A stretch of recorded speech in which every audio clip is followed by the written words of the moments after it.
À quelques mètres des terres, la baie de Saint-Malo regorge de trésors historiques enfouis dans ses profondeurs. Mais rares sont les passionnés qui se lancent à leur recherche. Parmi eux, Thierry et Olivier plongent ensemble depuis des décennies avec une obsession: retrouver un bombardier canadien perdu en mer un jour d'août 1944. Personne n'avait retrouvé de corps ni l'avion.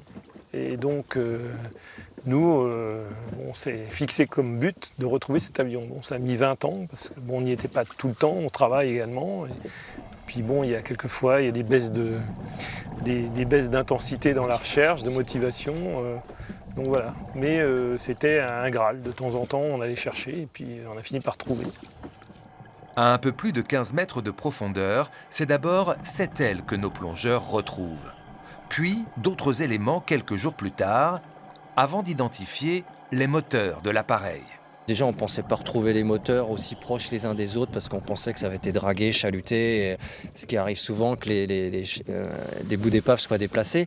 Et la zone est assez concentrée et donc on a retrouvé les 4 moteurs et ça c'est difficile à dire, mais c'est plein d'émotions quand on cherche quelque chose depuis très longtemps. Et puis au-delà de cette émotion visuelle, il y a l'histoire qui revient en arrière, ces gens qui sont morts sur ce site, le crash, le bombardement de ces hommes, tout revient. À bord de cet avion, 6 Canadiens et un Britannique qu'ils sont parvenus à identifier avant de leur rendre hommage en scellant une plaque commémorative sur l'épave.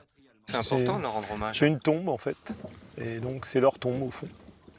L'histoire ne s'arrête pas là, puisque les deux hommes organiseront une journée de commémoration le 31 août, avant sans doute de repartir vers une autre quête sous-marine.